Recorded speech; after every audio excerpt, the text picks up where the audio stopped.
L'Assemblée va maintenant écouter une déclaration du Premier ministre par intérim de la République du Mali, son Excellence Abdoulaye Maïga.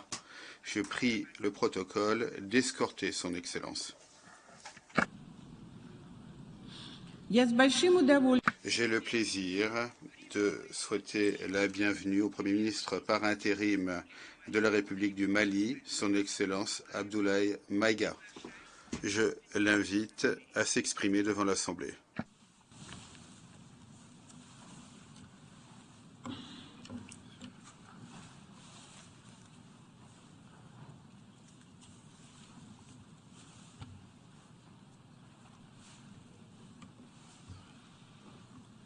Monsieur le Président de l'Assemblée générale, Mesdames et Messieurs les chefs d'État et de gouvernement, Monsieur le Secrétaire général de l'Organisation des Nations unies, Mesdames et Messieurs, de prime abord, je voudrais m'acquitter de l'agréable devoir de vous adresser les chaleureuses salutations du peuple malien, riche de sa diversité culturelle, religieuse et ethnique, ainsi que celle de son Excellence, le colonel Assimi Goïta, président de la transition, chef de l'État. Monsieur le Président, votre brillante élection à la présidence de cette 77e session de l'Assemblée générale et la fin des travaux de la 76e session de l'Assemblée générale, brillamment conduit par votre prédécesseur, son Excellence M. Abdullah Shahid, de la République des Maldives, m'offre l'heureuse occasion d'adresser à vos excellences les chaleureuses félicitations de tout le Mali. Enfin, permettez-moi de réitérer à notre secrétaire général, M. Antonio Guterres, notre haute appréciation des efforts louables qu'il continue de déployer pour la réalisation des nobles objectifs de notre organisation commune. Nous sommes convaincus que vous êtes un ami du Mali et du Sahel. L'amitié reposant sur la sincérité, souffrez que je vous exprime mon profond désaccord suite à votre récente sortie médiatique, au cours de laquelle vous prenez position et vous exprimez sur l'affaire des 46 mercenaires ivoiriens, qui est une affaire bilatérale et judiciaire entre deux pays frères. C'est évident que la qualification judiciaire des infractions liées à cette affaire ne relève pas des attributions du secrétaire général des Nations unies. Au Mali, notre administration ne travaille pas sur la base de l'oralité ni des déclarations par voie de presse.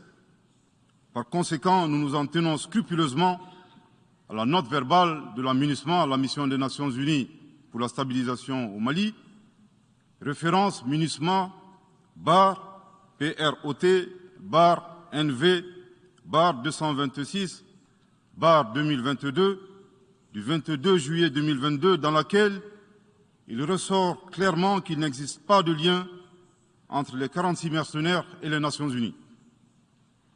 Les récentes synchronisations des actions et l'harmonisation des éléments de langage consistant à faire passer le Mali, mon pays, de statut de victime à celui de coupable dans cette affaire des mercenaires sont évidemment sans effet. Excellence, Monsieur le Secrétaire général, votre position sur l'affaire des mercenaires a été suivie par certains responsables d'Afrique de l'Ouest. Donc, c'est sous votre couvert que nous leur adresserons des messages. À l'endroit du président en exercice de la CEDEAO, M. Oumaro Sissoko Ambalo, qui affirme, je cite, « On vient de voir avant-hier la déclaration du secrétaire général des Nations unies qui dit que ce ne sont pas des mercenaires. Moi, à la place des Maliens, j'aurais relâché ces 49 soldats. » Fin de citation. Je voudrais très respectueusement signifier à ce dernier qu'il existe un principe de subsidiarité, d'ailleurs au contour flou entre la CEDEAO et les Nations unies, et non un principe de mimétisme. Également, il est important de lui préciser que le secrétaire général des Nations unies n'est pas un chef d'État et le président en exercice de la CEDEAO n'est pas un fonctionnaire. Par conséquent, il serait indiqué qu'il ne banalise pas la CEDEAO. Enfin, il est utile de rappeler au président en exercice de la CEDEAO qu'au Mali, les autorités n'interfèrent pas dans les dossiers judiciaires et respectent l'indépendance de la justice. Donc nous n'avons pas vocation à interpeller ou relâcher. Ceci relève de la fonction judiciaire.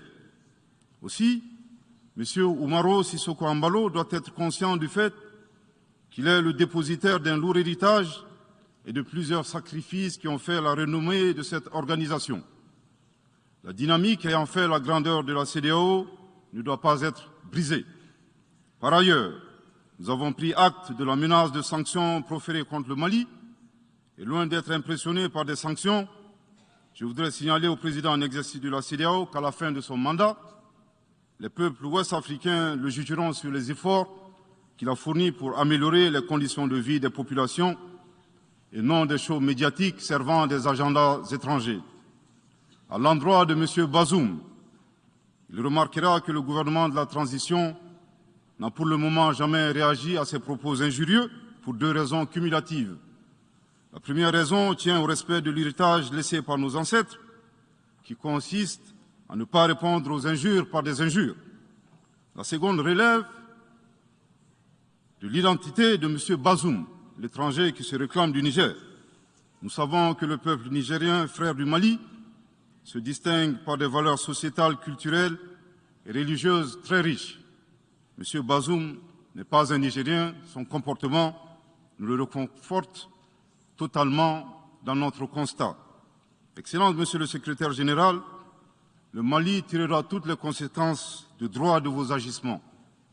Devant Dieu et en leur âme et conscience, nous demandons à ceux qui refutent notre version d'indiquer s'ils accepteront que les militaires ayant dissimulé leurs identités en mettant sur leur passeport qu'ils sont peintres, maçons, etc., avec des armes débarquent dans leur aéroport sans que le pays de destination n'ait été au préalable informé et dans le dessein funeste de déstabiliser ce pays.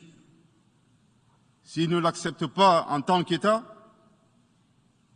si cela n'est pas possible à Lisbonne ou ailleurs, le Mali non plus ne l'acceptera pas en tant qu'État et ce ne sera pas non plus possible à Bamako ou dans une autre localité malienne. Monsieur le Président, une nouvelle ère des solutions porteuses de changement pour relever des défis interdépendants. Thème de cette 77e session de l'Assemblée générale, suscitera l'espoir de meilleurs jours pour le Mali, à la condition que le bilan sans complaisance de l'ancienne ère soit établi, que les enseignements soient tirés et que les recommandations objectives soient formulées. Une fois cet état franchi, je ne doute pas qu'à travers notre action collective, nous réussirons à pacifier les multiples foyers de tension dans le monde, mais aussi à promouvoir un développement harmonieux et lutter efficacement contre les pandémies, la dégradation de l'environnement et le réchauffement climatique, les inégalités et les politiques de domination et de prédation des ressources. Depuis le mois d'août 2020, le Mali, mon pays, se trouve dans un processus de transition qui prendra fin le 26 mars 2024 par le transfert de pouvoir aux autorités élues.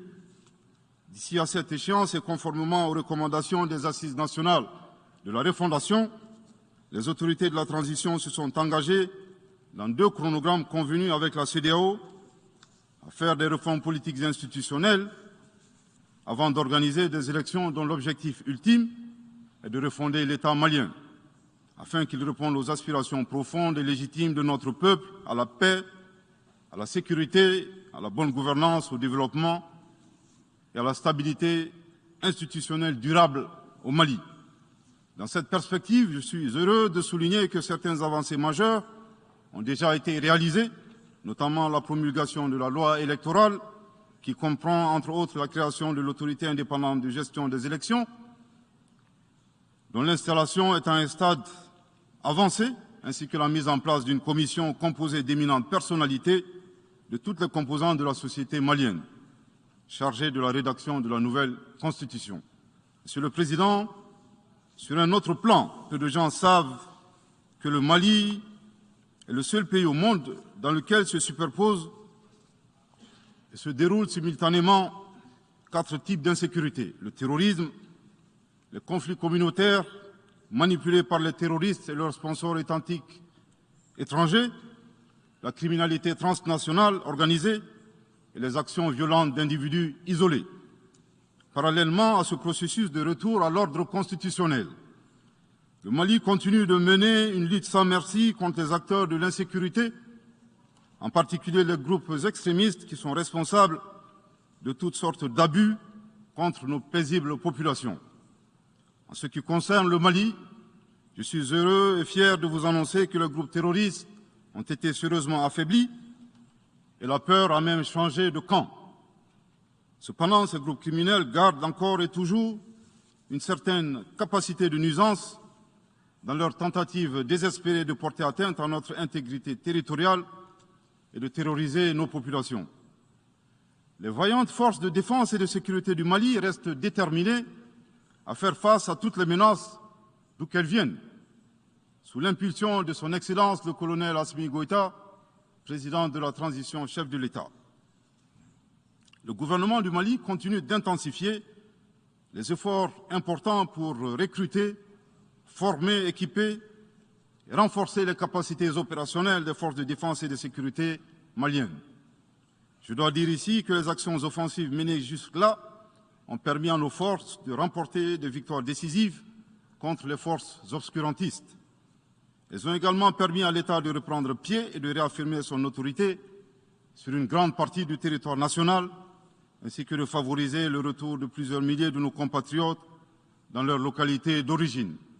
Cependant, nous savons que la solution uniquement militaire ou sécuritaire a ses limites. C'est la raison pour laquelle, en appui à l'action militaire, le gouvernement du Mali s'est doté d'une stratégie globale et intégrée, comprenant des mesures politiques, sociales, de développement, y compris la fourniture des services sociaux de base à nos populations, durement affectées par la crise multiforme que nous traversons depuis janvier 2012, avec comme objectif la restauration de l'autorité de l'État sur l'ensemble du territoire national. Dans cette dynamique, le gouvernement du Mali a approuvé le 24 août dernier la stratégie nationale de stabilisation des régions du centre et son plan d'action 2022-2024. Cette stratégie traduit la volonté des autorités de la transition d'avoir une approche holistique de la stabilisation des régions du centre. Elle vise à faire du centre une zone stable et prospère où les communautés sont réconciliées et vivent en harmonie avec leurs voisins. Parallèlement, la mise en œuvre diligente et intelligente de l'accord pour la paix et la réconciliation au Mali, issu du processus d'Alger, demeure une priorité stratégique des autorités de la transition. En tant qu'instrument pacifique de résolution durable de crise que traverse le Mali dans sa partie nord, je dois dire que je suis particulièrement heureux des conclusions de la deuxième réunion de niveau décisionnel des parties à l'accord, tenue à Bamako du 1er au 5 août 2022. Cette importante réunion, qui a regroupé les parties signataires et la médiation internationale, a permis de lever certains obstacles afin de relancer le processus de mise en œuvre de l'accord. Poursuivant cette dynamique positive et progressive du processus de paix, la 6e réunion de haut niveau du comité de suivi de l'accord, CSA, s'est tenue à Bamako il y a à peine quelques semaines, le 2 septembre 2022. Cette session du CSA est un signal fort de la volonté des parties à s'engager dans une nouvelle dynamique en vue de parachever la mise en œuvre de l'accord. Je réaffirme ici notre attachement à ce processus, dont la réussite demeure l'une des conditions sine qua non de la stabilité durable du Mali. C'est le lieu pour moi de saluer une fois de plus le rôle actif de l'Algérie et l'accompagnement de l'équipe de médiation internationale.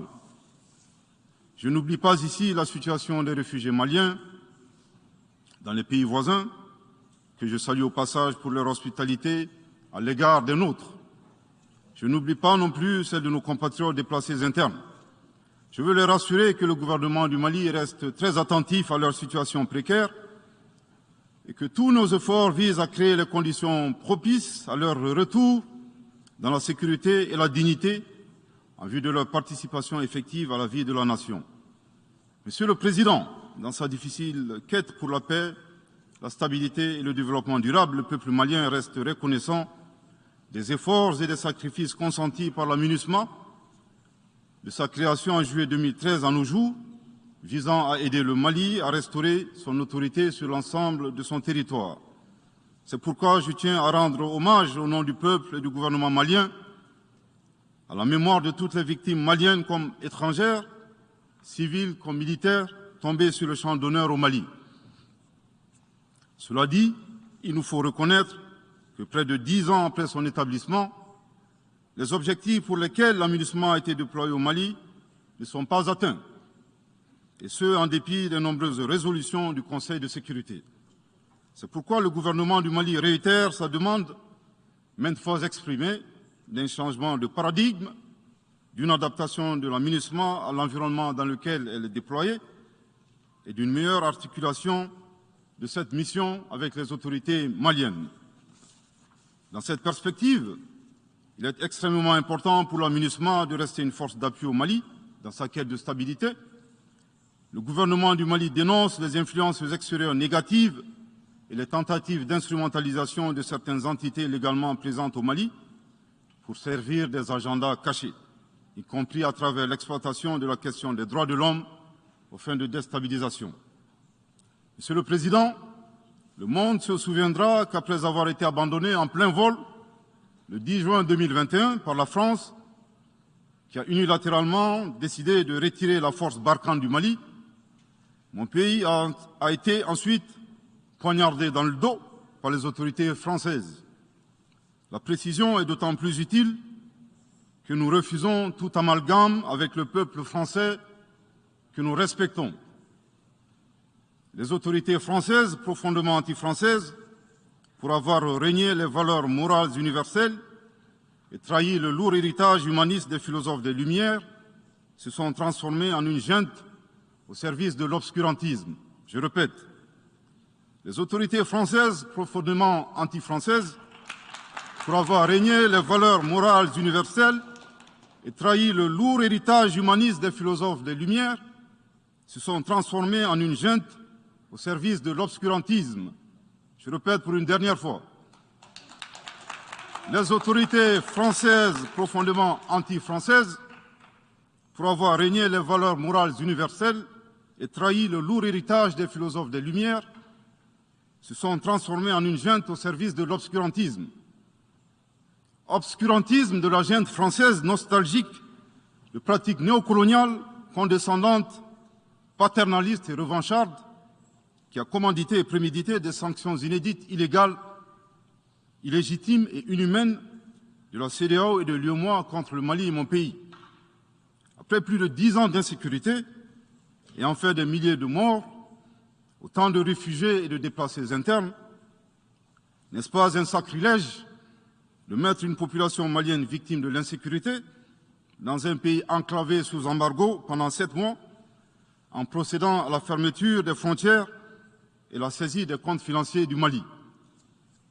Grâce à sa résilience et à la solidarité de pays amis et des peuples africains, le peuple malien a tenu et a déjoué les pronostics de ses adversaires. Obscurantisme de la junte française qui s'est rendue coupable d'instrumentalisation des différences ethniques, en oubliant si vite sa responsabilité dans le génocide contre les Tutsis au Rwanda, coupable également de tenter désespérément de diviser les Maliens, enfants d'une même famille. Enfin, obscurantisme de la junte française qui a violé l'espace aérien malien en y faisant voler des vecteurs aériens tels que des drones, des hélicoptères militaires et des avions de chasse plus d'une 50aine de fois, en apportant des renseignements, des armes et munitions aux groupes terroristes. Afin de se donner une bonne conscience, la junte française accuse le Mali de n'avoir pas été reconnaissant en se gargarisant de la mort regrettable de 59 soldats français au Mali lors de diverses opérations de lutte contre le terrorisme. À cette triste accusation, nous rappelons que dans la majorité des interventions d'officiels maliens et des cérémonies, nous rendons systématiquement un hommage à l'ensemble des victimes de l'insécurité au Mali, sans distinction de nationalité, donc y compris les 59 Français décédés. Aussi, nous les invitons à ne pas s'arrêter à si bon chemin et de remonter le temps. en passant par leur intervention en Libye, décriée par toute l'Afrique, sans oublier la participation forcée des milliers d'Africains à la Première et la Seconde Guerre mondiale, sans oublier la traite négrière qui explique le sort économique de beaucoup de pays. Combien d'Africains sont-ils morts pour la France et le monde libre dans lequel nous vivons? Monsieur le Président, eu égard à la gravité des faits commis par la junte française, le Mali, dans sa lettre en date du 15 août 2022, a demandé la tenue d'une réunion d'urgence du Conseil de sécurité des Nations Unies. Cette réunion a pour objet de permettre au Mali de présenter les éléments de preuve en sa possession, démontrant que l'armée française a agressé en de maintes reprises mon pays, en violant de manière répétitive et fréquente l'espace aérien malien, sans autorisation des autorités maliennes, et parfois en falsifiant des documents de vol. Plus grave, Monsieur le Président, le Mali sera en mesure de prouver que la junte française a fourni des renseignements et des armes à des groupes terroristes. Le gouvernement du Mali s'interroge sur les raisons qui poussent cet État membre du Conseil de sécurité, de surcroît assurant la présidence de cet organe, à faire obstacle au débat en vue de la manifestation de la vérité. Le monde doit être édifié sur les faits graves qui se sont déroulés au Mali et qui sont à la base de l'aggravation de l'insécurité et de la déstabilisation du Mali et du Sahel. Par la saisine du Conseil de sécurité, le gouvernement du Mali entend mettre cet important organe chargé à titre principal du maintien de la paix et de la sécurité internationale face à ses responsabilités et dénoncer les agissements de la junte française contre mon pays. Ces actes hostiles sont incompatibles avec la Charte des Nations Unies et son statut de membre permanent. Il y va de la crédibilité de notre mécanisme commun, de l'efficacité de la lutte contre le terrorisme, mais surtout, il y va de l'intégrité de l'Organisation des Nations Unies, qui repose entre autres sur le respect des engagements internationaux, de la légalité internationale et de la Charte des Nations Unies. Monsieur le Président, il semble opportun pour le Mali de demander votre implication personnelle auprès du Conseil de sécurité des Nations Unies afin que notre demande aboutisse pour que cesse la duplicité et la guerre par procuration imposée à mon pays. Monsieur le Président, dans la lutte contre le terrorisme et l'extrémisme violent, le gouvernement du Mali est fortement interpellé sur la question des droits de l'homme. Je tiens à souligner que les droits de l'homme constituent avant tout des valeurs qu'incarne chaque Malien. Aussi, le gouvernement du Mali reste déterminé à les respecter et à les faire respecter, conformément à sa politique de tolérance zéro contre l'impunité. Et cela par fidélité à nos valeurs ancestrales inscrites dans la charte de Kouroukanfouga, proclamée en 1236 par l'empereur du Mali, Soundiata Keïta. Le Mali, berceau de grandes civilisations, héritier de grands empires, terre de brassage, d'hospitalité et de tolérance, fait de la promotion et de la défense des droits de l'homme une priorité nationale. C'est pourquoi je réaffirme avec force que les opérations militaires des forces de défense et de sécurité du Mali sont conduites dans le strict respect des droits de l'homme et du droit international humanitaire. Cependant, comme je viens de le souligner, le gouvernement du Mali s'oppose avec véhémence à l'instrumentalisation de la question des droits de l'homme à des fins politiques, de positionnement, voire de chantage ou d'intimidation. De même, nous regrettons la sélectivité observée entre les droits des populations dont des villages entiers sont massacrés et rasés, qui ne suscitent presque pas d'indignation particulière, et la manipulation communicationnelle faisant passer des terroristes neutralisés sur le champ de bataille pour des civils innocents. Monsieur le Président, pour terminer, je dirais que le peuple malien a décidé de prendre son destin en main. Il soutient pleinement le gouvernement dans la refondation du Mali, ainsi que le retour à un ordre constitutionnel apaisé et sécurisé en mars 2024, à l'issue d'élections libres, transparentes et crédibles. La réalisation de ces vastes chantiers exige du gouvernement de poursuivre et d'intensifier les efforts en vue de l'amélioration continue de la situation sécuritaire dans le pays et de la protection des personnes et de leurs biens. À cet égard, je me réjouis de la tenue à Lomé, le 6 septembre dernier, de la 3e réunion du groupe de suivi et de soutien à la transition.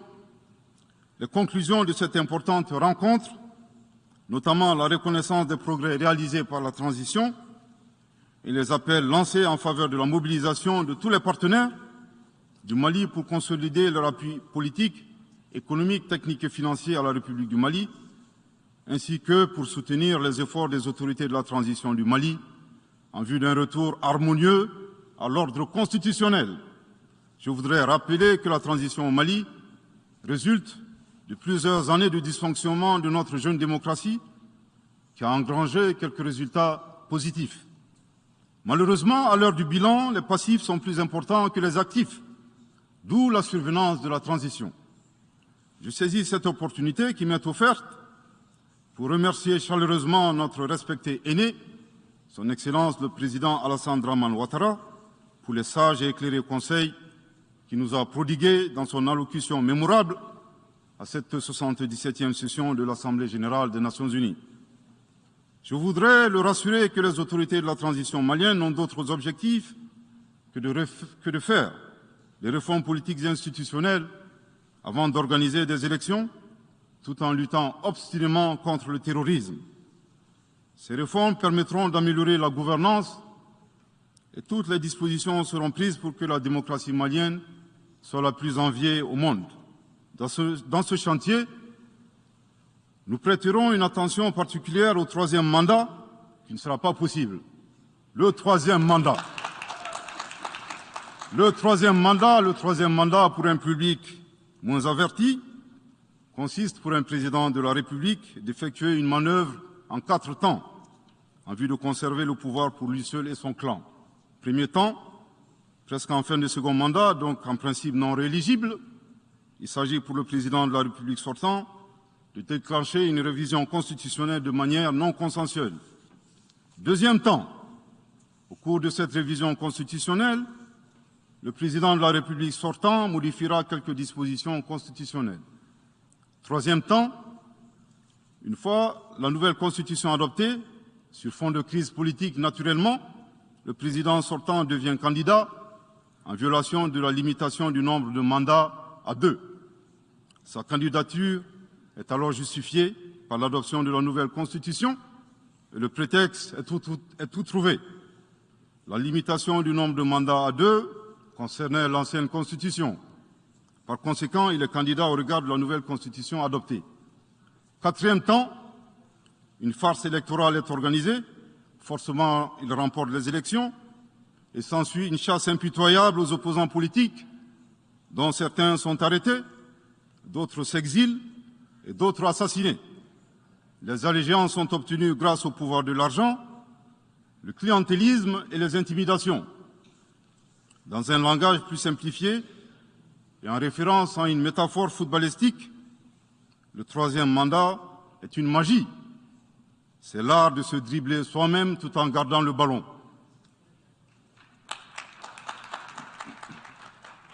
Excellence, Monsieur le Président Ouattara, vos conseils nous rappellent la triste histoire du chameau qui se moque de la bosse du dromadaire. Malgré les efforts tangibles de la transition malienne, dans la mise en œuvre des chronogrammes des réformes politiques et institutionnelles et celui des élections, salués par la communauté internationale, Madame la ministre des Affaires étrangères de la junte française, à qui le Mali n'a pourtant rien demandé, a estimé qu'il n'y avait pas eu de progrès, oubliant que nul ne peut aimer le Mali plus que les Maliens eux-mêmes. Sa position singulière et son adversité ne nous surprennent guère. Victor Hugo, dans Claude Gueux, a classé le genre humain en 2 catégories, en indiquant, je cite, qu'il y a des hommes qui sont fers et des hommes qui sont aimants. Fin de citation. Madame le ministre, dont il s'agit malheureusement, n'est ni fer, ni aimant, elle est hideusement sui generis. Devant l'incertitude et les situations étrangères, le peuple malien adopte une attitude prudente. C'est ce que l'écrivain et le sage Amadou Hampâté-Bâ met en relief en conseillant dans l'étrange destin de Wangrin que, je cite, « Si observer est une qualité, savoir se taire préserve de la calamité. » Fin de citation. Madame le ministre de la Junte française, le Mali vous conseille de vous contenter d'observer sa situation.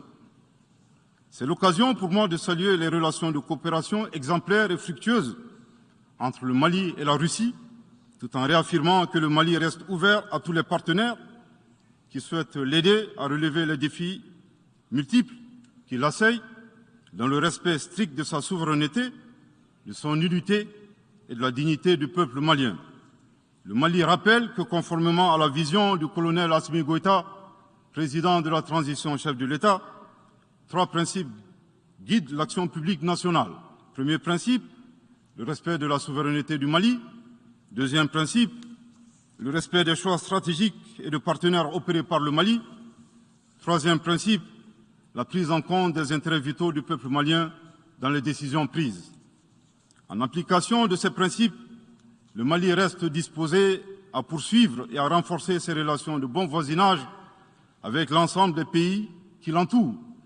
De même, le Mali, fidèle à son engagement panafricain, continuera à œuvrer au sein des organisations sous-régionales et régionales pour la réalisation de l'intégration africaine. Également, l'atteinte des objectifs de la transition requiert l'accompagnement de l'ensemble des partenaires du Mali, y compris les Nations unies. J'en appelle donc aux amis du Mali à rester mobilisés aux côtés du gouvernement en vue de l'aider à relever ensemble ces défis importants. Pour la grande majorité des États du monde, convaincus par le respect mutuel et le partenariat gagnant-gagnant, je leur garantis que les portes du Mali leur sont grandement ouvertes et les Maliens les accueilleront les bras ouverts. Pour la minorité qui serait tentée de ne pas respecter ces principes, nous leur promettons qu'ils feront face à des millions de Assimi Goïta, soucieux de défendre leur honneur, leur dignité et leurs intérêts vitaux. Je terminerai en donnant 2 conseils aux nostalgiques de la domination. Ayez le sens de l'empathie en traitant les autres comme vous voudrez être traités ou en ne faisant pas aux autres ce que vous ne voudrez pas qu'on vous fasse. Le second conseil, revoyez vos copies, revoyez vos modèles, revoyez vos logiciels pour intégrer le changement de mentalité et l'évolution du monde dans vos grilles de lecture et d'analyse. Sortez du passé colonial et entendez la colère, la frustration, le rejet qui remonte des villes et campagnes africaines, des populations africaines, et comprenez que ce mouvement est inexorable. Grâce au principe de la multiplication fractale, vos intimidations et vos actions subversives n'ont fait que grossir le rang des Africains soucieux de préserver leur dignité. S'il n'était qu'une centaine aux indépendances, aujourd'hui nous sommes des millions, et demain, tant que les paradigmes inégalitaires demeureront, nous serons des milliards. Le Mali et son peuple ne seront pas des spectateurs face aux assauts et l'adversité. Pour chaque mot employé de travers, nous réagirons par réciprocité. Pour chaque balle tirée contre nous, nous réagirons par réciprocité. C'est à ce prix qu'une nouvelle ère sera une réalité avec des solutions porteuses de changement pour relever des défis interdépendants, avec des États interdépendants et en valorisant l'homme sans distinction aucune, notamment de race, de couleur, de sexe, de langue, de religion, d'opinion politique ou de toute autre opinion, d'origine nationale ou sociale, de propriété, de naissance ou de toute autre situation telle que stipulée à l'article 2 de la Déclaration universelle des droits de l'homme. Que Dieu bénisse le Mali et préserve les Maliens des forces obscurantistes et destructrices du monde. Que Dieu bénisse l'Afrique et préserve les Africains des forces obscurantistes et destructrices du monde. Que Dieu bénisse le monde et préserve l'humanité entière des forces obscurantistes et destructrices du monde. Je vous remercie de votre très aimable attention.